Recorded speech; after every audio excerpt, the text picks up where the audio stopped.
রাজনীতির ময়দানে এখন এক অন্যরকম চাপা উত্তেজনা। মঞ্চ প্রস্তুত, সামনে নির্বাচন, আর এই মুহূর্তে সবার নজর কেড়ে নিয়েছে দুই সময়ের সঙ্গী এবং বর্তমানের অপ্রত্যাশিত প্রতিপক্ষ বিএনপি ও জামায়াতে ইসলামী। ক্ষমতার পুরনো সমীকরণে আজ যেন নতুন এক ঝড়। যেই জোট একসময় রচনা করেছিল বিজয়ের ইতিহাস, আজ কেন তারা মুখোমুখি? প্রতিশোধের আগুন কি তবে জ্বলে উঠেছে? আজকের এই স্ক্রিপ্টে আমরা তুলে ধরব সেই লুকানো সত্য, সেই গভীর রাজনৈতিক বিশ্লেষণ যা আপনাকে ভাবাবে। শুরুটা হয় ঢাকার বুকে, ঢাকা ৮ আসন। বিএনপির প্রভাবশালী নেতা, দলের অন্যতম মুখ মির্জা আব্বাস, কিন্তু এবার তার বিপরীতে কে? খবরটা সোশ্যাল মিডিয়ায় ঝড় তুলেছে, গণমাধ্যমেও গুঞ্জন। প্রতিপক্ষ হিসেবে নাম আসছে শিবিরের সদ্য নির্বাচিত ডাকসু ভিপি সাদিক কায়েম। এ যেন শুধু ভোটের লড়াই নয়, এ যেন এক প্রতিশোধের জাল। কয়েকদিন আগেই মির্জা আব্বাস সরাসরি মুখ খুলেছিলেন জামায়াতের বিরুদ্ধে। তিনি বলেছিলেন, মুক্তিযুদ্ধের সময় যারা আল বদর ও রাজাকার হিসেবে পরিচিত ছিল তারা এখন ভোট চাইছে, বড় বড় কথা বলছে। এই মন্তব্যের পরই জামায়াতের পক্ষ থেকে শোনা গেল সাদিক কায়েমের ভোটে দাঁড়ানোর কথা।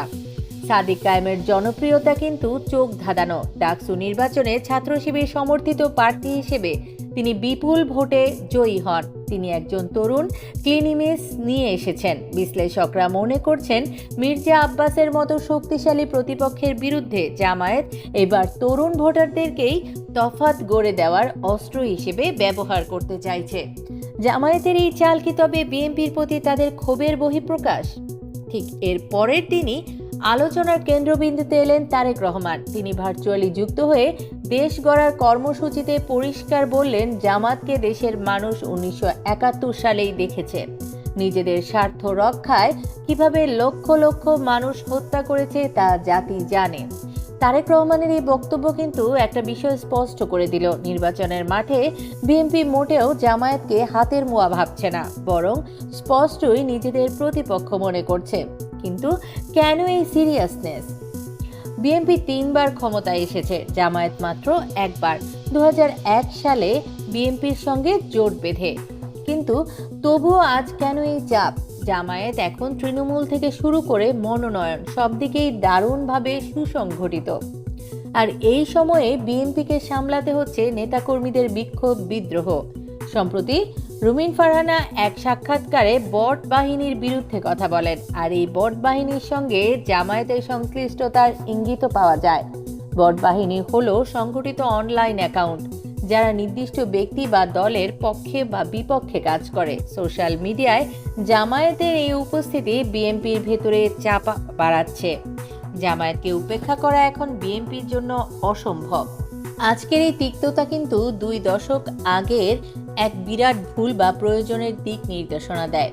যে জামায়াতকে নিয়ে এত সমালোচনা, 2 যুগ আগে সেই জামায়াতের সঙ্গেই কিন্তু জোট বেঁধেছিল বিএনপি।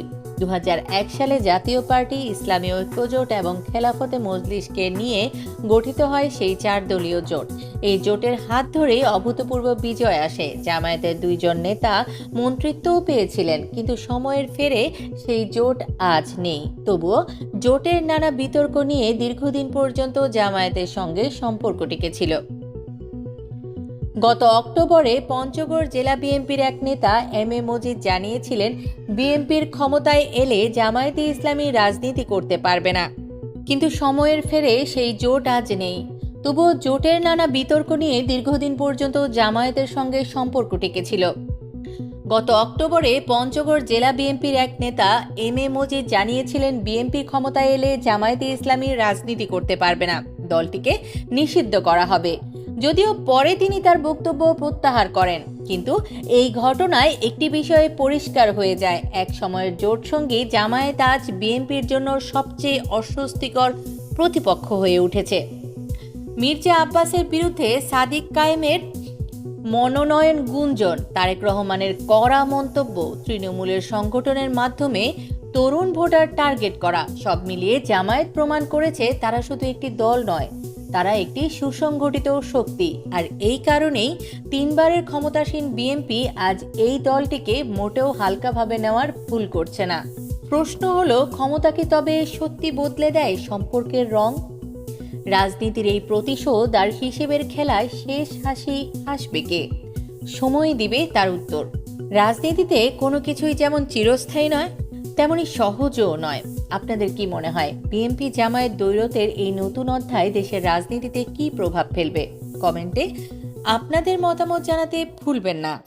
এতক্ষণ দেখছিলেন আমাদের নিউজ চ্যানেল বাংলা ভয়েস। প্রতিদিন দেশের সকল আলোচিত নিউজ শুনতে চাইলে সাবস্ক্রাইব করুন আমাদের চ্যানেল, সেই সাথে অন করে রাখুন বেল আইকন।